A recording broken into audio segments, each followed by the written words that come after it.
Selamat pagi teman-teman, halo apa kabar semuanya? Semoga kita semua diberi kesehatan di pagi yang cerah ini. Semoga kita dapat memberikan semua yang terbaik untuk pada pagi hari ini. Amin. Amin.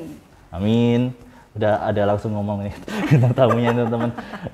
Ada yang tahu nggak kita itu lagi di mana sih? Dari kemarin episode 1, episode 2 kita berubah-ubah set lokasinya.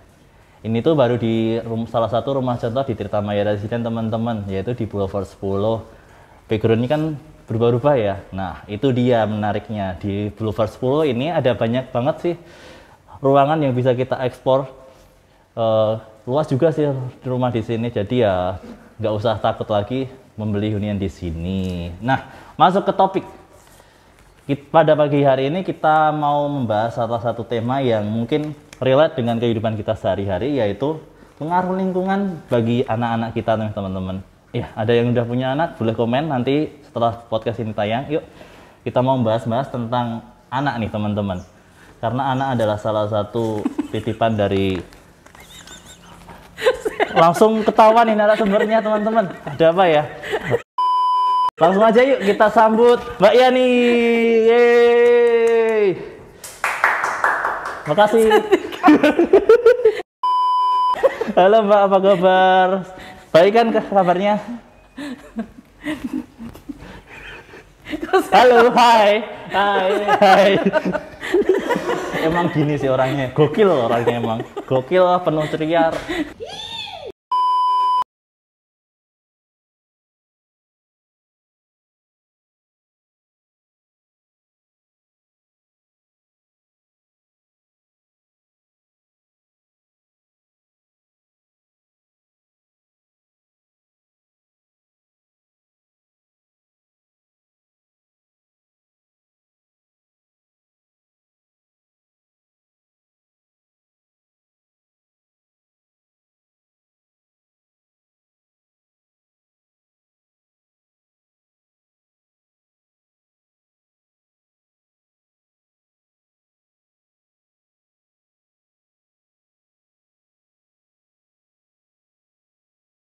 Jadi anaknya umur berapa nih Mbak? Udah. Yang besar itu udah umur 17 tahun, yang kecil itu umur 7 tahun. Oh, berarti udah SMA dan udah SMA dan yang satu kelas 1 SD. Udah kelas 1 SD. Oh. SMA kelas berapa ya ngomong-ngomong? SMA udah kelas 3. Udah kelas 3, berarti Iya, udah mau nanti... masuk nyari-nyari kampus nih. Iya, betul. Wah, cocok ya. Itu intronya ya teman-teman. Kalau kita langsung ke yang topik tadi loh, WFH tadi. Jadi gimana Mbak? Selama di sekolah, selama di rumah, apakah pelajarannya terganggu atau nyaman-nyaman aja nih sekolah dari rumah? Menurut Mbak Yani gimana? Dan kiat-kiatnya gimana? Kalau menurutku sih lebih enakan sekolah itu tatap muka ya. Kalau online itu ya apalagi anak di usia dini itu kurang memahami kalau melalui online. Oh, ini bahas yang anak yang umur 7 tahun itu ya? Yang 7 tahun, yang kecil. Yang kecil ya? Oh, yang kecil. Oh. Karena kemarin pas pandemi itu kan anak saya itu masuk TK. Nah, anak-anak usia segitu kan istilahnya kan nggak cuman belajar untuk materi pendidikan, tapi juga belajar untuk bersosialisasi. Kalau online kan tidak bisa sosialisasi dengan teman-teman sebayanya gitu. Jadi ya lebih enak tetap muka langsung ya daripada WFH dari rumah ya. Iya sih menurutku. Tapi kan kemarin ya ada wabah pandemi itu COVID, jadi ya nggak bisa terlalu intens untuk keluar rumah juga kan. Takut ada virus juga macam-macam.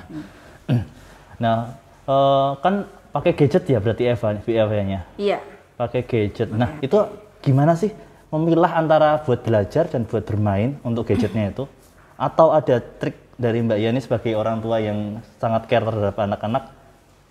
Kalau saya sih ini ya, kan ada jam belajarnya. Jadi kita ngasih HP itu juga sesuai jam belajarnya aja. Di luar jam belajarnya ya kita nggak kasih HP. Oh, berarti nggak bermain HP gitu lah? Ya, untuk anak-anak sekarang ini ya kebanyakan sih main HP, cuman kita batasin. Oh, dibatasin, berarti ada jam-jamnya misalnya? Ada jamnya, ada hari-hari tertentu lah untuk anak pegang HP. Oh, masih sering main-main HP terus, tapi belajarnya juga masih bagus kan? Ya. Waktu belajarnya. pandemi kemarin, maksudnya masih dapat ranking atau kelas berapa toh? Yang kecil dulu? TK. TK, oh masih Jadi belajar dan belum- bermain ya, belum bisa, belum apa full sekolah ya? Materi. Materi ya. Pendidikan, Kalau yang gede? Kalau yang gede kan udah SMA. SMA, Jadi Juga sama? Ya? sama juga. Jadi ada batas-batasan waktu pegang HP. Jadi disesuaikan dengan jam pelajarannya. Oh, jam pelajarannya. Berarti Dan untuk hari-hari biasa itu biasanya hari libur aja yang boleh ya hampir full pegang HP. full pegang HP hari libur ya? Oh. Tapi untuk nilainya juga masih bagus ya waktu kemarin ya, Pak? Ya Ya bagus ya, bagus karena sih, iya bagus sih. lebih bisa cari sendiri referensi dari luar, nggak harus dari gurunya sendiri kan gitu. Iya, Ya tapi kan? lebih maksimal itu kalau sekolah, kalau menurut saya ya, tapi menurut orang kan beda-beda. Itu lebih baik itu tatap muka. Lebih baik tatap muka ya? Oh, berarti lebih bisa sekalian sosialisasi yang Mbak Yani tadi bilang. Oh, berarti ya di sekolah itu juga ada apa namanya interaksi dengan teman sebayanya, jadi nggak apa ya saling iya gimana ya sosialisasi lah intinya. Iya, apa ya? Jadi Gitu. pelajaran di sekolah itu kan nggak cuma monoton untuk fokus pendidikan aja, tapi juga belajar anak mempelajari sosialisasi dengan teman, supaya sosialisasi dengan orang lain, dan juga lingkungan luar. Lingkungan luar itu ya lingkungan dalam komplek di sekolahan. Oh gitu, berarti ya bagus sih nanti. Terus menurut Mbak Yani mendidik anak itu mudah atau enggak sih? Cara mendidik anak-anak itu? Kalau dibilang mudah ya mudah, dibilang susah ya susah. Bisa ceritakan Mbak? Karena di dunia ini itu pasti ada dua, ada muda, ada tua. Iya. Ada cowok, ada cewek. Nah, ngurus anak pun juga gitu. Ada yang gampang, ada yang susah. Jadi bisa buat aku sebagai gambaran suatu saat kalau punya anak mau apa berguru sama Mbak Yani. Iya kan Mas Rozi? Oh, siap. Gimana Mbak tadi? Boleh dijelasin cara-cara ngurus anak biar jadi anak yang hebat, juara dan Nanti dengan sendirinya ya. Dengan sendirinya? Dengan sendirinya orang tua itu akan tahu cara mendidik anak itu gimana. Karena karakter anak itu kan beda-beda. Jadi, oh karakter anak saya kayak gini. Saya harus mendidiknya gimana gitu kan beda-beda. Jadi nanti dengan berjalannya waktu orang tua itu akan tahu sendiri gimana cara mendidik anak, dan kalau Jawanya itu nyelateni anak lah. Kalau anaknya rewel, marah-marah terus nggak bisa diatur itu gimana? Mbak Yani tipe orang yang diem aja atau langsung action atau marahin langsung kalau nggak sesuai? Kebetulan anakku ndak gitu ya. Wah, Anakku cuma tak pentelengin aja. wah kalau Itu nonton ini udah jos tahu. anaknya. Kalau mamahnya marah dan itu nggak baik. Oh, Mama Jadi Cindy. saya nggak ini ya, nggak teriak-teriak, nggak bentak-bentak, nggak. Cuman pakai mata aja saya diem gitu, anak saya udah ini ya. Loh, udah dengerin nih, tahu. dengerin nak. Loh. Dibongkar di sini ya. Oke. Oke. Kalau mainin HP itu mainnya apa sih sebenarnya? Main game atau main browsing atau buat belajar juga atau gimana sih? Soalnya kan banyak ya ini kasusnya, banyak apa ya namanya? Ada banyak banget sosial media yang bikin anak-anak itu nggak fokus, maksudnya bikin anak pola pikirnya jadi berubah gara-gara sosial media. Nah itu cara mengatasinya gimana? Kalau dari Mbak Yani sendiri? Kalau anak saya kan akunnya saya hubungkan dengan HP saya, jadi kan bisa dipantau. Terus biasanya anak saya itu kalau saya lihat-lihat itu dia cuman ini main game sama YouTube-nya itu paling YouTube yang humoris-humoris kayak gitu. Oh YouTube anak ya. Tapi kalau yang kecil itu cuman nonton YouTube-nya ya YouTube kartun-kartun kayak gitu. Kalau yang kecil belum tahu game sih. Berarti anak-anak itu maksudnya bagus gitu loh, maksudnya nggak terforsir harus belajar terus tiap hari dan juga bisa bermain di luar sama teman-temannya juga ya. Iya. Diharuskan ya kalau dari Mbak Yani sendiri karena bisa bersosialisasi. Nah, ngomong-ngomong tentang lingkungan nih Mbak Yani. Nah, di sini kan juga ada banyak taman nih di Kompleks Tirtamaya ini. Nah, cocok loh kalau mau punya hunian di sini. Iya, cocok banget kalau di Tirtamaya itu lingkungannya bagus ya. Jadi banyak taman-tamannya, terus tinggal di kota tapi terasa kayak di pegunungan. Udaranya segar. Oh, bisa tahu? Pernah ke sini ya? Saya pernah lihat-lihat ke Komplek Tirtamaya. Wah, berarti pernah ke sini ya langsung nih. Tanggapannya doakan gimana? Ya bisa beli di Tirtamaya. Amin, amin. Amin. Nah. Tamannya juga banyak loh di sini Mbak, bisa buat mainan si kecil juga, lari-lari, juga bersosial. Ini kan juga banyak ya rumah-rumahnya di sini, penghuninya juga banyak, anak-anak juga banyak, bisa sosialisasi di sini juga lebih bagus. Jadi anak itu kan sosialisasinya itu tidak hanya di ini ya di sekolah aja, tapi juga di lingkungan sekitar, lingkungan sekitar di sekitar rumah kayak gitu kan juga perlu juga kan. Nah kebetulan kayaknya di daerah Komplek Tirtamaya itu bagus untuk anak-anak bagus, terus untuk orang dewasa pun juga bagus. Jadi kayak untuk olahraga, untuk ini juga bagus, terus untuk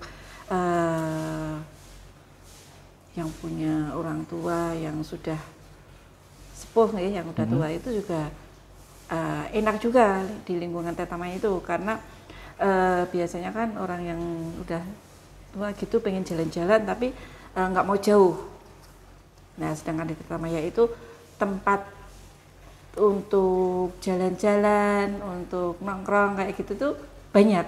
Wah, nggak cuma satu aja. Wah, Mbak Yeni udah. Saya lihat kayak gitu. Udah kesini nih, kayaknya udah punya gambaran pengen tinggal di sini nih. Udah survei nih ya.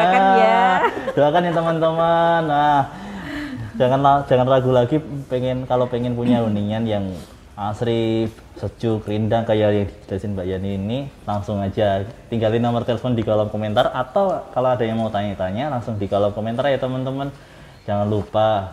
Dan juga kita setiap hari kita juga akan mengupdate apakah istilahnya memberikan gambaran lewat feed Instagram kita yang selalu terupdate. Tuh, Mbak mau nanya nih untuk penutup ya teman-teman ini, pesan dan kesannya Mbak Yani, pesan dan cara Mbak Yani agar bisa mempunyai anak yang berbakti kepada orang tua, rajin, dan nggak rewel, itu gimana sih Mbak mendidiknya? Saya sih anak itu dibekalin untuk ilmu, dari segi ilmu pendidikan umum dan juga terutama itu segi ilmu agama. Oh iya. Gitu doang. Terus diulangi sih. Oh iya. Diulangi sih aku mau watuk kok. Enggak apa-apa, lanjut aja ya. Lanjut enggak apa-apa.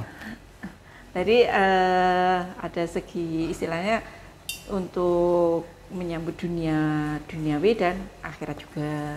Jadi segi pendidikan umum dan pendidikan agama. Dan sama anak itu jangan dididik dengan kekerasan.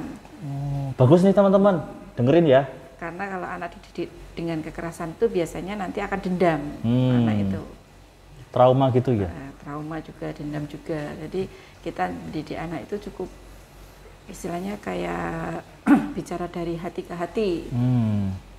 Kita ngobrolnya itu biasanya waktu mau tidur, ngobrol, atau pas selesai makan malam. Pokoknya diusahakan, kalau saya ya itu makan itu selalu bersama-sama, satu keluarga itu bersama-sama makan bareng.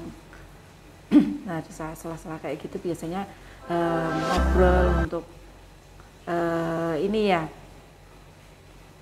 curhatan anak itu tadi keseharian apa jadi kita bisa tempat ini ya selagi orang tua juga tempat menampung apa ya istilahnya kayak jadi teman curhatnya anak. Ya, itu jadilah biasanya itu di saat-saat setelah makan. Oh gitu. Setelah makan sore ya, itu. Berarti sebagai tempat curhat juga ya. Iya. Orang tua menempatkan diri sebagai temannya anak juga. Iya. Terima kasih Mbak Yani untuk waktunya yang berharga ini, menyempatkan waktu hadir di Tirtamaya ini. Semoga apa yang semoga apa yang diceritakan di podcast ini bermanfaat bagi kita semua, terutama saya nih dan Mas Rozi, supaya bisa memberi gambaran kalau kita udah punya anak nanti mau diapain anak kita. Iya kan, harus kita didik dengan baik dan jangan sampai dia rewel. Oke Mas Rozi. Oke, terima kasih Mbak Yani. Jangan lupa ya Mbak. Jangan lupa ya Mbak, beli hunian di sini. Huniannya mewah loh Mbak. Ya, bagus loh Mbak. Bisa beli di Tirtamaya. Amin. Oke teman-teman, kita tutup podcast hari ini dan jangan lupa ada banyak podcast ke depannya. Oke, Tirtamaya Resident, your start here. Dah, ciao.